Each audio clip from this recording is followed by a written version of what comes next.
अस्सलाम वालेकुम। बुलेटिन में खुशामदीद। मैं हूं शाहज़ेब अहमद और मैं हूं माहम जाहिद। बुलेटिन में सबसे पहले बात करेंगे तुर्बत धमाके की। बलोचिस्तान के जिला तुर्बत में होने वाले धमाके में एक शख्स जाँ बहक और 7 अफराद जख्मी हो गए। अब तक की इतलात के मुताबिक धमाका खेज मवाद मोटरसाइकिल में नस्ब किया गया था। मजीद जानते हैं समा के नुमाइंदे आसिम खान से। आसिम बताएगा इब्तदाई तहकीकात क्या बताती हैं और जख्मियों की हालत कैसी बताई जा रही है? हाँ जी बिल्कुल, बलूचिस्तान के जिला तुर्बत के बाजार में ऑटो शॉप के बाहर खड़ी मोटरसाइकिल में धमाका हुआ, जिसके नतीजे में एक शख्स जाँ बहक जबकि 7 जख्मी हो गए। रेस्क्यू टीमों ने 7 जख्मियों को DHQ तुर्बत मुंतकिल कर दिया है, जिनमें से 2 की हालत तशवीशनाक बताई जा रही है। सिक्योरिटी फोर्सेस जायको पर पहुँच गई, जबकि तहकीकात का आगाज भी कर दिया गया। इब्तदाई जो तहकीकात के मुताबिक एक मोटरसाइकिल जो ऑटो शॉप के बाहर खड़ी थी उसमें धमाका हुआ और उसके नतीजे में एक गाड़ी को और दुकान को शदीद नुकसान पहुँचे। तो हम मजीद तहकीकात इस हवाले से जारी हैं। इस हवाले से मजीद तहकीकात भी जारी हैं। जख्मियों के हवाले से बताइएगा और रेस्क्यू का अमल इस वक्त जारी है और इलाके को क्लियर करवा लिया गया कि नहीं? धमाका हुआ है को दिया गया है। जख्मी जो थे उनको DHQ अस्पताल मुंतकिल किया गया है, जिनमें से 2 की हालत इस वक्त तशवीशनाक बताई जा रही है। तमाम जो जख्मी हैं वो उनको इलाज मुआवजे की सहूलियात फराहम की जा रही हैं। तुर्बत बाजार में जहाँ पर ये धमाका हुआ वहाँ पर भारी नफरी पहुँच गई है। वहाँ पर इलाके में सर्च ऑपरेशन भी कुछ देर में शुरू हो जाएगा। इस हवाले से तहकीकात का अमल भी शुरू कर दिया गया है। बहुत शुक्रिया आसिम खान, आप हमें अपडेट कर रहे। और आपको बताएं 50 साल से ज़हनी और जिस्मानी माजूर बच्चों की खिदमत से वाबस्ता रहने वाली सिस्टर रुथ लुइस कराची में इंतकाल कर गई। इंतजामिया दारुल सुकून का कहना है कि कोरोना की वजह से सिस्टर रुथ लुइस का इंतकाल हुआ है। मज़ीद जानते हैं नुमाइंदा खुसूसी फैसल खान से। जी फैसल खान बताइएगा। देखिए सिस्टर रुथ लुइस हैं जो कराची में कश्मीर रोड पे वाक़ई एक दारुल सुकून है जो जिस्मानी और माजूरी बच्चों की देखभाल करने वाला एक इदारा है, उससे वाबस्ता थी। गुज़िश्ता 50 साल से ये इस खिदमत में मुंसलिक थी और इनको कोरोना वायरस हुआ था जिसकी वजह से आज इनका इंतकाल हुआ है। दारुल सुकून इंतजामिया का कहना है कि दारुल सुकून में तकरीबन 400 बच्चे हैं, जिसमें से 21 बच्चे कोरोना से मुतासिर हुए थे और इन्हीं की देखभाल के दौरान सिस्टर रुथ लुइस जो है कोरोना से मुतासिर हुई और जान से चली गई। इनकी तदफीन कल जो है बताया जा रहा है, आखिरी रसूमात कल अदा की जाएंगी 2 बजे और इनकी तदफीन जो है गोरा कब्रिस्तान में की जाएगी। अवाम के लिए ये आखिरी रसूमात में शिरकत नहीं की, अवाम के लिए मना होगा। तमाम इंतजामिया का कहना है कि जो गवर्नमेंट की जानिब से SOPs कोरोना के हवाले से जारी की गई हैं उन तमाम SOPs पर अमल किया जाएगा और उन तमाम SOPs पर अमल किया जाएगा। बहुत शुक्रिया फैसल खान, आप हमें अपडेट कर रहे थे। और बात कर लेते हैं मौसम की। तो पंजाब में मॉनसून का धुआंधार स्पेल जारी है। लाहौर में 24 घंटों से वक्फे के साथ जारी बारिश ने जल थल एक कर दिया। दर्जा हरारत कम होने से हब्स और गर्मी खत्म हो गई है। मोहम्मद लुकमान की रिपोर्ट। सावन ने फिर रंग जमा दिया। बारिश का सिलसिला छठे रोज भी चलता रहा। गुज़श्ता रोज से बादल ऐसे बरसे कि रात भर थमने का नाम न लिया। कभी हल्की और कभी तेज बारिश का यह सिलसिला वक्फे से सुबह तक जारी रहा। तेज हवाओं के साथ बारिश ने मौसम यकसर तब्दील कर दिया है। दर्जा हरारत कम होने से ठंड का एहसास होने लगा है। शहरी भी इस मौसम से खूब लुत्फ़अंदोज़ हो रहे हैं। सारी रात बारिश होती रही है, मतलब बारिश में नहाए भी मजा भी आया। बारिश में बहुत अच्छा लग रहा है। कल भी बारिश हुई है, रात सुबह भी बारिश हुई है, जिसकी वजह से गर्मी कम हो गया, बस खत्म हो गया और बहुत अच्छा फील कर रहे हैं। ठंडी हवाएं चल रही हैं। महकमा मौसमियात के मुताबिक मुल्क के बालाई इलाकों में मानसून का जोर टूट रहा है, लेकिन जनूबी पंजाब में मजीद 2 रोज तक बारिश जारी रहने का इम्कान है। अगले 24 घंटों के अंदर बहावलपुर, डेरा गाजी खान, मुल्तान, DI खान और कुछ सरगोदा का जो निचला भक्कर वगैरह के पास के जो इलाके हैं उनके अंदर आज भी मूसलाधार बारिश होगी। लाहौर में गुज़श्ता 24 घंटे में 41 मिलीमीटर बारिश हुई। बारिशों का नया सिलसिला अगले हफ्ते से शुरू होगा। कैमरामैन अजहर इकबाल के साथ मोहम्मद लुकमान, समा, लाहौर। पंजाब भर में बारिशों के साथ साथ हादसात का सिलसिला भी जारी है। कई शहरों में मकानों की छतें गिरने के अलग अलग वाकयात में 15 से ज़ायद जानें चली गई। मुतादिद जख्मी भी हुए हैं। तफसीलात इस रिपोर्ट में देखिए। पंजाब भर में बारिश। कई शहरों में अब्र रहमत जहमत बन गई। फैसलाबाद में अब्बासपुर रोड पर बारिश ने तबाही मचा दी। मकान की छत ढह गई। 2 बच्चों समेत 3 अफराद लुक़मा अजल बन गए। 4 अफराद जख्मी भी हुए। तांदलियावाला में घर की छत खानदान पर कयामत बनकर गिरी। बच्चों समेत 7 अफराद इंतकाल कर गए। 2 जख्मी हुए। मुल्तान में कसूरी चौक पर मकान की छत गिरने से एक शख्स जाँ बहक हो गया। पाकपतन के गांव जुम्मन शाह में बारिश से नुकसानात। मकानात की छतें गिर गईं, मां की जान गई, बाप और बच्चे जख्मी हुए। बूरेवाला में करंट लगने से नौजवान जाँ बहक हो गया। विहाड़ी के तहसील बाजार में दुकान के शटर में करंट आने से 2 अफराद की जान चली गई। और फैसलाबाद की तहसील तांदलियावाला में भी बारिश ने हंसते बसते घर पे कयामत ढा दी। घर की छत गिरने से 7 अफराद जाँ बहक हो गए। तफसील जानते हैं शाहीन शहजादी से। जी शाहीन, आगाह कीजिएगा। जी बिल्कुल, तांदलियावाला के THQ अस्पताल में इस वक्त आहो पुकार है। अफसोसनाक वाक़या पेश आया है फैसलाबाद की तहसील तांदलियावाला के गांव धूपसड़ी में, जहां पर गुज़िश्ता रात होने वाली बारिश से एक ही घर के 7 अफराद जाँ बहक हुए हैं। वाक़या कुछ इस तरीके से पेश आया है कि घर की पुलिस के मुताबिक दीवारें खस्ता हाल थी, खस्ता हाल छत जो है वो गिर गई, जिसके नीचे मलबे तले दब के 7 अफराद जाँ बहक हो गए। मरने वालों की उम्रें जो बताई जा रही हैं वो 7 साल से लेके 45 साल तक की हैं। साथ में ये भी बताया जाता है कि जो एक माँ है उसके 4 बच्चे जो कि जाँ बहक हुए हैं और एक माँ 2 बच्चों समेत जाँ बहक हुई है। इस वक्त जो सूरत हाल है वो काफ़ी ज़्यादा अफसरदा है। लवाहकीन यहाँ पर मौजूद हैं। पुलिस भी रवायती कार्रवाई कर रही है। लाशों को पोस्टमार्टम के लिए THQ अस्पताल भिलाया गया है। जी ठीक है शाहीन, आपका शुक्रिया। और अब बात करेंगे कराची के खुशगवार मौसम की। शहर भर में काले बादलों के डेरे हैं। मुख्तलिफ इलाकों में बूंदाबांदी ने हब्स में कमी कर दी है। खुर्शीद आलम की रिपोर्ट में देखिए। रिमझिम पड़ती रही फुहार।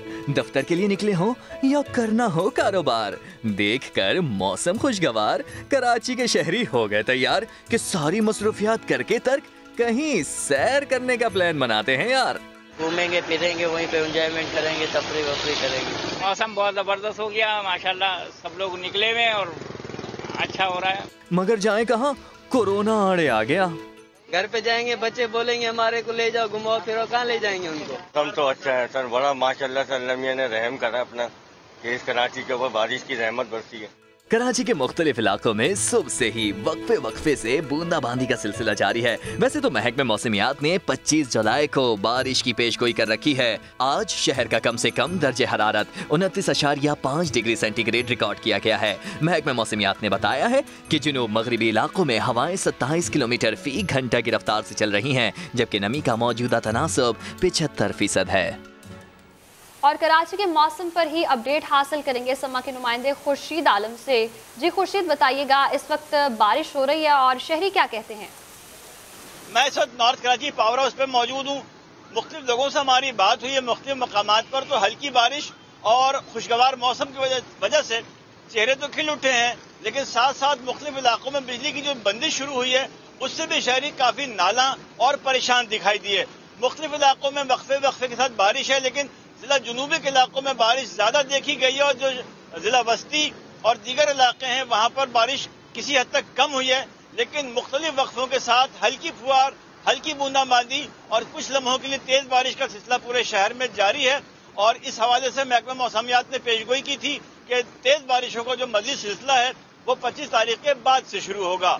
जी ठीक है खुर्शीद आलम, बहुत शुक्रिया आपका। मुल्क के मुख्तलिफ शहरों में होने वाली बारिश से मौसम हसीन हो गया। महकमा मौसमियात के मुताबिक बरसात का सिलसिला 2 रोज तक जारी रहने का इम्कान है। मानसून की घंघोर घटाएं सिंध, पंजाब और खैबर पख्तूनख्वा के कई शहरों पर मेहरबान। थर के नवाही इलाकों में बरखा रुत बरसने से मौसम खुशगवार हो गया। पतोगी और गिरदोनवाह के इलाकों में बारिश से बिजली की फराहमी मुतासिर रही। मानसहरा के बालाई इलाकों में तेज हवाओं के साथ बादल खुलकर बरसे, दर्जा हरारत गिर गया। पाकपतन में रिमझिम बरसात से मौसम बदल गया। पिंडी भट्टियां में बादल बरसे तो गलियों में पानी खड़ा हो गया।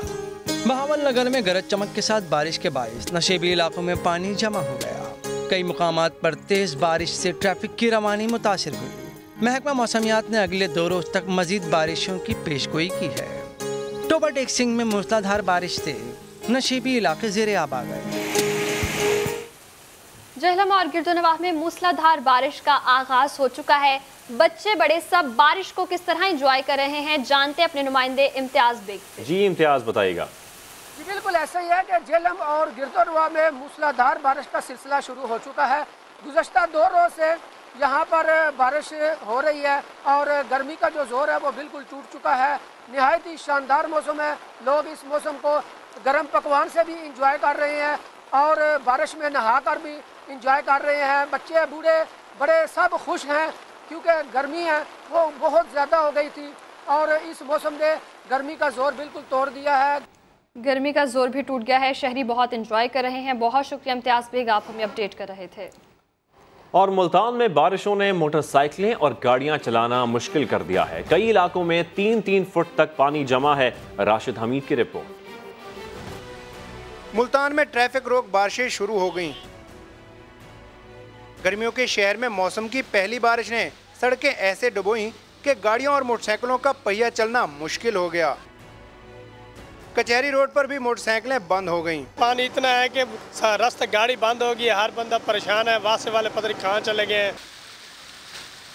खानेवार रोड, 9 नंबर चुंगी और पुलिस लाइन जहां नजर दौड़ाएं शहरियों को गाड़ियों को धक्का लगाता पाएं, लेकिन वासा एहलकार कहीं नजर न आए। पूरा शहर पानी में डूबा पड़ा है, बाइकें बंद हो रही हैं, लोग जलीलो ख्वार हो रहे हैं। मुल्तान के 15 से ज्यादा इलाकों में 3 फुट तक पानी जमा, 46 मिलीमीटर तक बारिशें हो चुकी हैं। कैमरामैन अदनान सियाल के साथ राशिद हमीद, समा, मुल्तान। मॉनसून के दौरान रावलपिंडी के नशेबी इलाकों में रहने वालों को सैलाब से बचाने के लिए शहर के 12 बड़े नालों की सफाई का 80% काम मुकम्मल कर लिया गया। सदाकत अली की रिपोर्ट देखिए। मॉनसून के आगाज के साथ ही रावलपिंडी के नशेबी इलाकों के मकीनों के लिए खतरे की घंटी बज गई। शहरियों को सैलाब की तबाहकारियों से बचाने के लिए इंतजामिया के भरपूर इकदाम। शहर के 12 बड़े नालों की सफाई का काम तेजी से जारी। नाला लई में गिरने वाले अंदरूनी शहर के नालों की सफाई का काम 80% मुकम्मल कर लिया गया। नालों की सफाई पर 2.5 करोड़ रुपए लागत आई। इंतजामिया ने शहरियों को नालों में गंदगी फेंकने से बाज रहने की हिदायत भी कर दी। मेरी शहरियों से अपील है कि नालों के अंदर मेहरबानी करके कचरा वगैरह ना डालें, साइड पे डालें ताकि वहाँ से लिफ्ट किया जा सके और नाले बंद ना हो और ज़्यादा से ज़्यादा जो है वो हम सैलाब की तबाहकारियों से बच सकें। शहरियों ने भी इंतजामिया की जानिब से नालों की सफाई के इकदाम को सराहा है। नालों की सफाई तो पिछले दिनों में हुई थी, अब बारिशें होंगी तो फिर पता चलेगा। अरबाब इख्तियार जो है जिनकी ड्यूटी है वो नाले शाले साफ करें तो इंशाल्लाह ठीक हो जाएंगे। नाला लई और अंदरूनी शहर नालों की सफाई से सैलाब की सूरत हाल से बचाव के लिए इंतजामिया हाई अलर्ट है। कैमरामैन जुल्फिकार अली के साथ सदाकत अली, समा, रावलपिंडी। लाहौर में कई रोज की बारिश से मवेशी मंडियों की हालत अबतर हो गई है। निकासी का मुनासिब इंतजाम ना होने से जानवर अभी तक पानी में खड़े हैं। कीचड़ और गंदगी की वजह से व्यापारी और खरीदार परेशान हैं। सगियां पुल के करीब कायम मवेशी मंडी का अहवाल बता रहे हैं दानियाल सत्तार। जी दानियाल, क्या सूरत हाल है मवेशी मंडी की? जी मैं इस वक्त लाहौर की सगिया मंडी में मौजूद हूँ। जो एंट्री और एग्जिट पॉइंट्स हैं वहाँ पे काफ़ी कीचड़ देखने में नज़र आ रहा है। उसके अलावा मंडी के अंदर जो इन जानवरों के लिए स्टॉल लगाए गए हैं, प्लॉटिंग की गई है, वहाँ पे काफ़ी पानी खड़ा है, जिसकी वजह से जानवर जो हैं वो काफ़ी बीमार हो रहे हैं और जो व्यापारी हैं वो काफ़ी परेशान नज़र आ रहे हैं क्योंकि ना यहाँ पर ख़रीदार आ रहा है और उनके जानवर जो हैं वो बीमार होते नज़र आ रहे हैं। इसके साथ साथ अगर हम SOPs की बात करें तो जो ज़िले इंतज़ामिया है वो यहाँ पर मुतहरिक नज़र आ रही है। वो जो लोग यहाँ पे अब विज़िट करने आते हैं या फिर जहाँ पे जो व्यापारी हैं उनको मास्क पहनने की भी ताकीद की जा रही है और उसके साथ साथ सोशल डिस्टेंसिंग का भी कहा जा रहा है। जी आपने ताज़ा तरीन सूरत हाल से आगाह किया। दानियाल, बहुत शुक्रिया। कराची के इलाके फ़कीर कॉलोनी में रेंजर्स ने कार्रवाई करते हुए मुअय्यना तौर पर अगवा होने वाले लड़के को बाजियाब करवा लिया है। मजीद जानते हैं ब्यूरो चीफ कराची फैसल शकील से। जी फैसल शकील, बताइएगा इस हवाले से। जी बिल्कुल, रेंजर्स ने इंटेलिजेंस की बुनियाद पर जो है फ़कीर कॉलोनी में मुबैना तौर पर अगवा होने वाले अकील अली व गुलज़ेर इकबाल इसको बाजियाब कराया है। ये नौशहरों का रहने वाला है। इसको जो है वो अगवा किया गया था और वालिदैन ने बताया कि इसको जो है वो इसका ज़िशान नामी शख्स जो है वो अगवा में मुलव्वस था। तो रेंजर्स ने जो है वो इसको बाजियाब करा के एक मुलजिम को गिरफ्तार कर लिया और मजीद तफ्तीश की जा रही है। मुलजिम को गिरफ्तार कर लिया गया है, मजीद तफ्तीश जारी है। बहुत शुक्रिया फैसल शकील, आप हमें अपडेट कर रहे थे। कराची के इलाके फ़कीर कॉलोनी में रेंजर्स की कार्रवाई हुई और मुबैना तौर पर अगवा होने वाला लड़का बाजियाब करवा लिया गया है। अकील अली को नौशहरे से अगवा किया गया था, ये बताना है तर्जुमान रेंजर्स का। लड़के को बाजियाब करवा के वालिदैन के हवाले कर दिया गया। लड़के के दोस्त अगवाकार ज़िशान को हिरासत में लेकर पुलिस के हवाले कर दिया गया है। और अब आपको आगाह करेंगे हवाला हुंडी के हवाले से FIA की बड़ी कार्रवाई सामने आई है। भारतीय खुफिया एजेंसी रॉ के स्लीपर सेल्स को फंड्स पहुंचाने वाला कारिंदा कराची से पकड़ा गया है। मजीद जानते हैं समाज के नुमाइंदे साउद बिन मुर्तजा से। साउदी कारिंदा कैसे वारदातें करता था, क्या तफसीलात सामने आ सकी हैं? जी बिल्कुल, FIA CTW ने खुफिया इतला पर दोराजी के इलाके में कार्रवाई की है और मुल्क दुश्मन अनासर को फंड पहुंचाने वाले मुलजिम जुनैद को गिरफ्तार किया। FIA हुकाम का कहना है कि हवाला हुंडी का ये नेटवर्क है दूसरा जिसको बेनकाब किया है, पकड़ा गया है और ये गिरफ्तार मुलजिम मनी एक्सचेंज का जो है मैनेजर था। भारतीय खुफिया एजेंसी रॉ के स्लीपर सेल्स को कराची में यहाँ से जो है रकम फराहम की जाती थी। रकम दहशतगर्दी, टारगेट के लिए दीगर आलात और हथियारों की खरीदारी में भी इस्तेमाल होती थी और इससे पहले भी एक नेटवर्क पकड़ा जा चुका है। इससे मुलजिम जुनैद के जो दीगर साथी हैं वो दुबई में बैठकर सिस्टम चलाया करते थे और भारत से महमूद सिद्दीकी ग्रुप बजरिया ईमेल जो है रॉ के मुलजमान को टास्क देता था और IP के मुताबिक ये बात दौरान तफ्तीश सामने आई है कि ज्यादातर ईमेल्स नई दिल्ली से जो है भेजी जाती थी और एक कोड वर्ड ID भेजी जाती थी जिसे बताकर रकम वसूल की जाती थी। इस मुलजिम के कब्जे से लैपटॉप समेत दीगर जो सामान है वो भी कब्जे में ले लिया गया और अब इससे मजीद तफ्तीश की जा रही है। ठीक है, बहुत शुक्रिया आपका साउद बिन मुर्तजा। आगे बढ़ेंगे, आपको बताएंगे कोरोना के बायस निजी तालीमी इदारों की मुसलसल बंदिश से स्कूल मालिकान माली मुश्किलात का शिकार हो गए। इमारतों के किरायों की अदायगी भी मुश्किल हो गई। रावलपिंडी से सदाकत अली की रिपोर्ट में देखिए। क्लासरूम्स में खाली कुर्सियां, बच्चों की चहल पहल और शोर शराबे की जगह सन्नाटों का राज।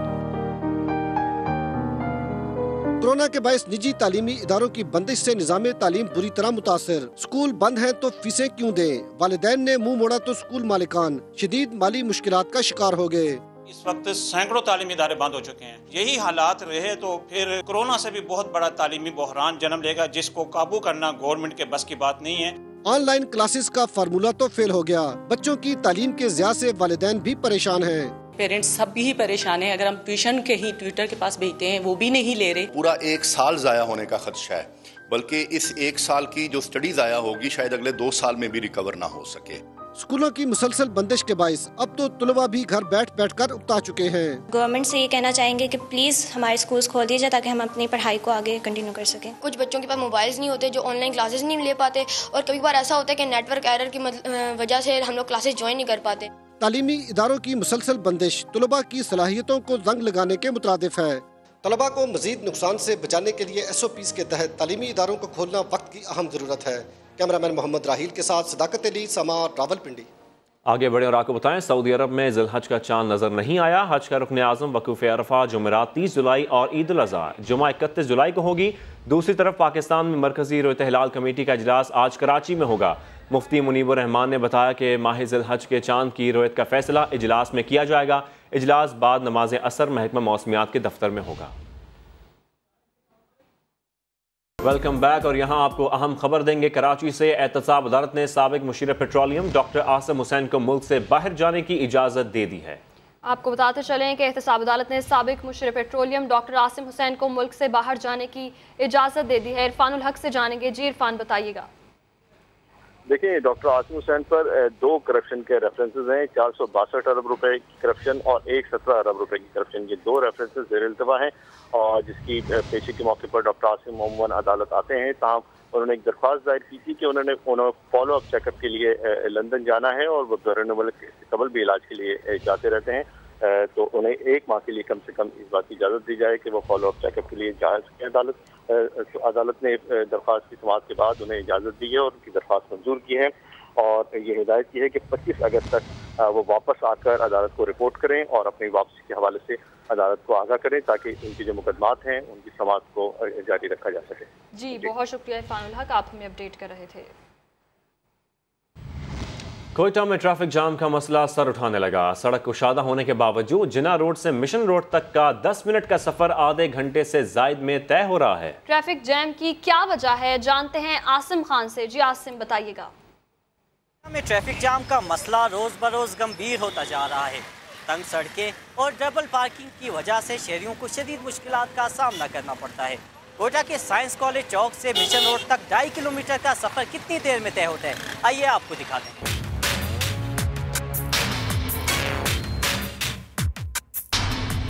हमने सफर शुरू किया सलीम कम्प्लेक्स से, चंद 100 मीटर का फासला तय किया और डॉक्टर बानो रोड क्रॉस पर गाड़ी शदीद ट्रैफिक जाम में फंस गई। 10 मिनट की मुसलसल इंतजार के बाद कुछ रास्ता मिला, मगर मनान चौक के करीब एक बार फिर तवील इंतजार करना पड़ा। जिना रोड पर सरकारी और निजी 3 अस्पताल, तिजारती मराकज, लैब्स, मेडिकल स्टोर्स और दफातर मौजूद हैं, लेकिन किसी इमारत की पार्किंग नहीं।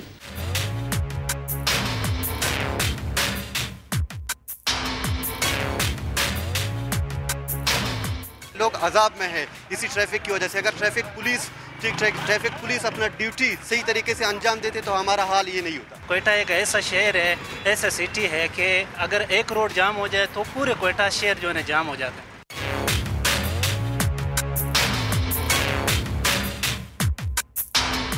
कोयटा में ट्रैफिक का ये हाल है कि 2.5 किलोमीटर का सफर तय करने में हमें 35 मिनट लग गए। जगह जगह गैर कानूनी पार्किंग की वजह से कोयटा के बेशतर शाहराएं बंद रहती हैं, जिसकी वजह से शहरियों को शदीद मुश्किलात का सामना करना पड़ता है। कैमरामैन जफर बलोच के साथ आसिम खान, समा, कोयटा। कोयटा में रेस्क्यू कार्रवाइयां भी इस बेहंगम ट्रैफिक से मुतासिर हो रही हैं। 30% मरीज अस्पताल पहुंचने से पहले ही दम तोड़ जाते हैं। मोहम्मद आतिफ की रिपोर्ट में देखिए। कोयटा में गैर कानूनी पार्किंग और बेहंगम ट्रैफिक रेस्क्यू अमले के लिए भी बाइस रुकावट है। अपना तजुर्बा बयान करते हुए रेस्क्यू एहलकार अब्दुल वहीद कहता है कि गैर कानूनी पार्किंग ट्रैफिक जाम का सबब बने तो वो फंस कर रह जाते हैं। जाए वकुआ से अस्पताल आने जाने में 1 घंटा लगता है। 30% लोग जो है ना फौत हो जाते हैं, डेथ हो जाती है उनकी। वो इसलिए कि ये जो ट्रैफिक में जो रास्ता नहीं देते हैं, हमें तंग करते, दे के भी रास्ता नहीं देते। इनको पता भी है कि कोई एम्बुलेंस आ रहा है। गैर कानूनी पार्किंग मरीजों और इनके तीमारदारों के लिए भी परेशानी का बायस बन चुकी है। एम्बुलेंसें अगर आ रही हैं तो उनको रास्ता नहीं मिलता कि वो इमरजेंसी में मरीजों को अपने हॉस्पिटल में पहुंचा सके ताकि उनकी जान बच सके। कई तो रास्ते में इस तरह एक्सपायर हो जाते हैं। ट्रैफिक पुलिस हुकाम का कहना है कि गैर कानूनी पार्किंग के खिलाफ कार्रवाइयाँ जारी हैं। शहरी जिम्मेदारी का मुजाहरा नहीं करते। बंदा बैठा हुआ है जी, डबल पार्किंग की है, पीछे दूसरे जो पहली गाड़ियाँ सही लगी हुई हैं, लेकिन आता है जी डबल पार्किंग, ड्राइवर बैठा हुआ है। अभी जो पीछे आएगा उसको उसने ये नहीं देखना आगे ड्राइवर, वो गाड़ी डबल पार्किंग खड़ी की चले गए। रेस्क्यू एहलकार, मरीज और उनके तीमारदार शहर से गैर कानूनी पार्किंग के खात्मे का मुतालबा करते हैं। कैमरामैन जुनेद अकबर के साथ मोहम्मद आतिफ, समा, कोयटा। कोयटा में पार्किंग का मसला अस्पतालों की गैर कानूनी तामीरात के बायस पैदा हुआ है। एडमिनिस्ट्रेटर कोयटा ने अहम इंकशाफात कर दिए। कहते हैं 90% अस्पतालों के नक्शों में पार्किंग एरिया मौजूद होता है, लेकिन वहां भी तामीरात करा दी जाती हैं, जिस पर 10 अस्पतालों को अब तक सील कर दिया गया है।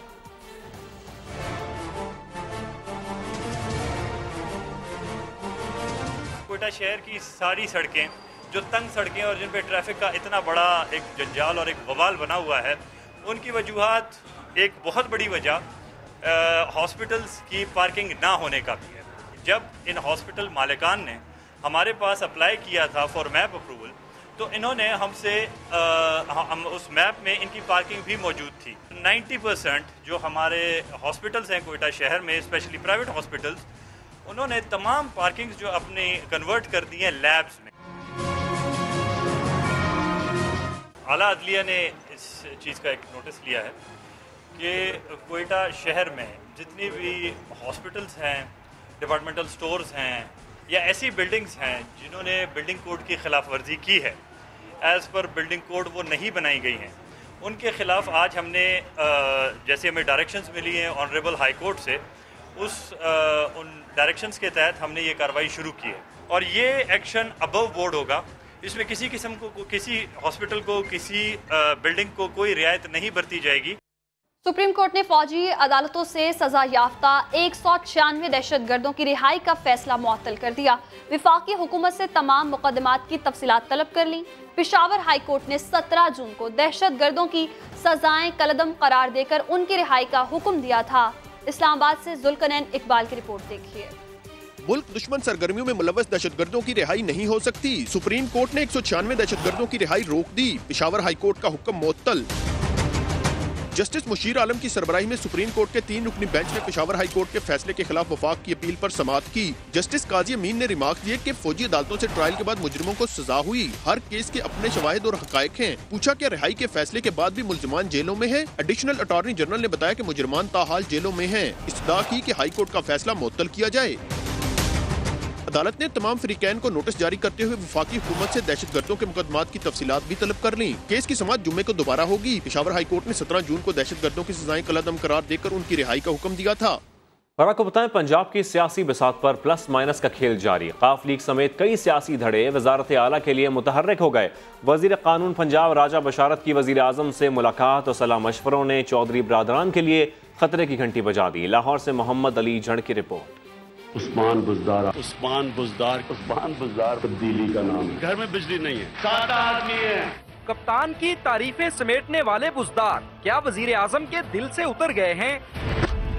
पंजाब में खबरें गर्म हैं तब्दीली की और वजारत आला के लिए जोड़ तोड़ है उरूज पर। सियासी धड़े पंजाब की पद संभालने के लिए सरधड़ की बाजी लगाने को तैयार हैं। वजीर आजम हाउस में राजा बशारत और इमरान खान की मुलाकात ने सियासी हलकों में हलचल मचा दी। उस्मान बुज़दार के हटने की सूरत में चौधरी परवेज इलाही इस ओहदे के खुद उम्मीदवार हैं। इस वक्त इमरान खान बड़ी मुश्किल में हैं कि अगर वो किसी और को वजीर आला बनाते हैं तो उस दूसरी सूरत में उनको परवेज लाई से बिल्कुल जो उनका साथ है वो छोड़ना पड़ेगा। परवेज लाई जो है वो अपनी फिर मूव करेंगे, जिसकी वजह से पंजाब की सियासत में बहुत बड़ी तब्दीलियां आ सकती हैं। मियां असलम इकबाल जहांगीर तरीन की हमायत से वजारत आला के मनसब के लिए कोशा हैं, जबकि अब्दुल अलीम खान को PTI के पुराने ग्रुप समेत दीगर मेंबरान की हमायत हासिल है। गवर्नर पंजाब चौधरी सरवर भी सरगर्म हैं। हफ्ते के रोज इमरान खान लाहौर में और वो इस्लामाबाद में शाह महमूद कुरैशी के साथ थे। कल उस्मान बुज़दार के साथ भी बैठक लगाकर अपोजिशन को ललकारते रहे। आमिर लियाकत आए तो थे वज़ीर आज़म को इस्तीफा देने, लेकिन अपने कायद की थपकी लेकर लौट गए। इमरान खान ने कहा, आमिर आप पार्टी का असासा हैं। कराची के मसाइल को खूब उजागर किया। इस्लामाबाद से अब्बास शबीर की रिपोर्ट देखिए। कराची के मसाइल हल न होने पर दिल बर्दाश्ता रुकने कौमी असम्बली आमिर लियाकत इस्तीफा लेकर वजीर आजम इमरान खान के पास पहुँच गए। मुलाकात में हाले दिल कहा, शहर कायद के मसाइल का रोना रोया और 4 सफ़हात पर मबनी इस्तीफा वजीर आजम के सामने रख दिया। वजीर आजम के साथ बैठक के बाद खुद ही ट्वीट में इस्तीफा मुस्तरद होने की खबर भी सुना दी।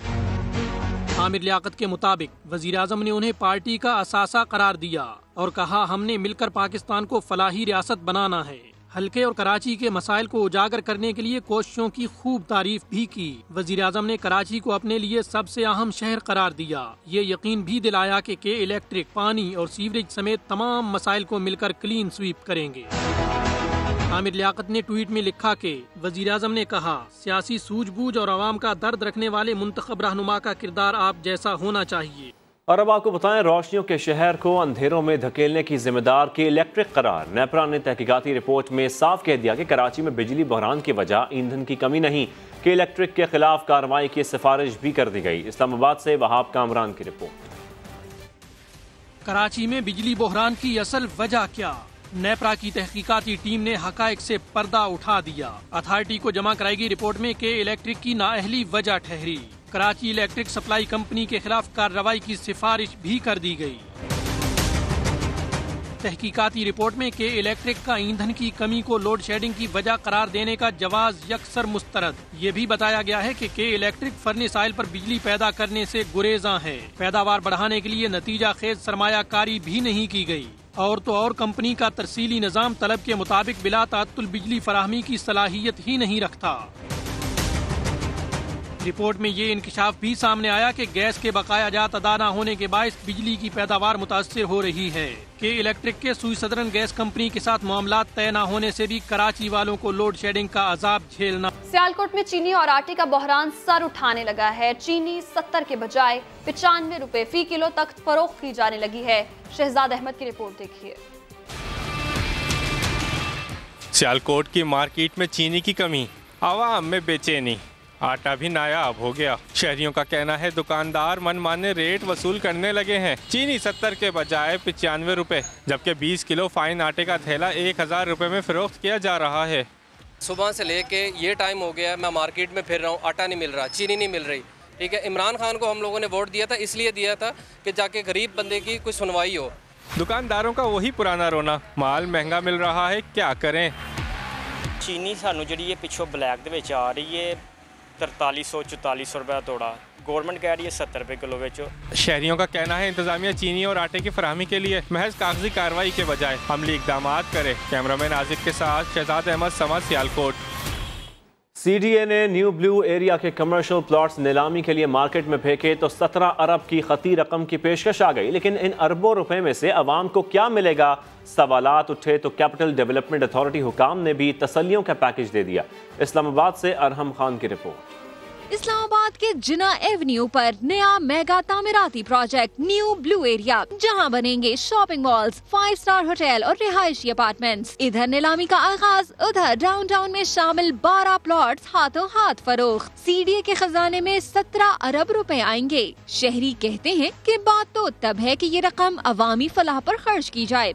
शहर की हालत वैसे की वैसी है, ये CDA के पास इतना पैसा जा रहा है, ये अवाम पे क्यों नहीं खर्च हो रहा? CDA क्या कर रही है? सड़कें देख लें, कचरा वैसे पड़ा हुआ है। एक चिड़िया घर को जो नहीं संभाल सके, हमें नहीं समझ आती कि ये 17 अरब जो है ये किसी फलाही काम में लगेगा। बेसिक नीड है हमारी, पानी, हमें वो भी दस्तयाब नहीं है। समा ने अवाम का सवाल CDA हुकाम के सामने रखा तो वादों तसल्लियों का गोया एक पैकेज दे दिया गया। कम से कम 50-60 अरब 70 अरब की जो कंस्ट्रक्शन की एक्टिविटी स्टार्ट होगी, जैसे पब्लिक टॉयलेट्स हैं या मार्केट्स के अंदर पार्किंग एरियाज हैं या लो कॉस्ट जो हाउसिंग के प्रोजेक्ट्स हैं। शहर की जो सड़कों की हालत है उसकी हम सारी रिकारपेटिंग करेंगे, सेक्टर्स भी डेवलप करेंगे। CDA हुकाम को इस नीलामी का एक रोशन पहलू ये दिखाई देता है कि ये शहरियों के लिए नए रोजगार का जरिया बनेगा। कैमरामैन अवैस काजी के साथ अरहम खान, समा, इस्लामाबाद। जैकबाबाद की तहसील ठल में सिविल अस्पताल की मुबैना गफलत के बाइस लाश मोटरसाइकिल रिक्शे पर ही घर रवाना कर दी गई। वर्षा का कहना है अस्पताल इंतजामिया से एम्बुलेंस का कहा था लेकिन फराहम नहीं की गई। मजीद जानेंगे समा के नुमाइंदे वली सोमरो से। वली, बताइएगा कि MS का क्या बताना है इस हवाले से? बिल्कुल, हमारे जब रब्ता हुआ तो सिविल अस्पताल इंतजामिया से, तो MS का ये कहना था कि हमारे पास एम्बुलेंस मौजूद थी मगर उन्होंने हमसे एम्बुलेंस मांगी नहीं, जबकि जो गुस्सा थे जो एक भड्डा था जो शहर में भी जाते हुए हीट स्ट्रोक की वजह से वो जहाँ बाग हो गया था, वो दम तोड़ गया था, तो उसको हॉस्पिटल लाए गए। तो उसकी वर्षा का ये कहना था तो हमने एम्बुलेंस तलब की, पर MS का ये कहना है कि हमसे एम्बुलेंस कोई तलब नहीं की गई और ये रिक्शे पे ये डेड बॉडी लाए थे और रिक्शे पर ही ले गए, पर हमारे पास एम्बुलेंस मौजूद थी, अगर हमसे तलब की जाती तो हम देते। और दूसरी तरफ वर्षा का ये इल्जाम है कि हमसे दरखास्त नहीं की गई एम्बुलेंस की। बहुत शुक्रिया वली सोमरो, आप हमें अपडेट कर रहे थे। अफसोसनाक खबर शामिल करें। गुजरांवाला के इलाके अटावा में 3 साला बच्ची पुरस्रार तौर पर जाँ बहक हो गई है। दादी ने इल्जाम लगाया कि पोती को उसकी सुतेली मां ने जहर देकर मारा है। मजीद तफसील जानते हैं समा के नुमाइंदे मोहसिन खालिद से। मोहसिन, पुलिस की तहकीकात क्या बताती हैं?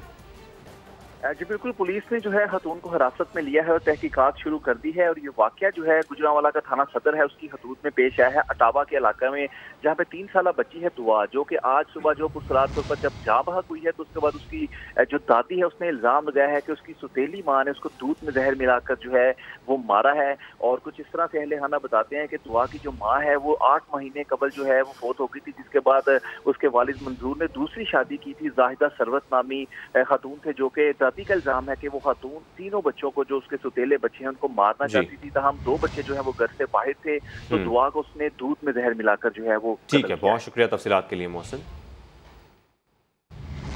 और जंग के बाजारों में खरीदारों का रश बढ़ा तो ट्रैफिक के मसाइल भी बढ़ गए। शहर के अहम शाहराहों पर कई घंटे ट्रैफिक जैम रहना मामूल बन गया। अरशद खान की रिपोर्ट में देखिए।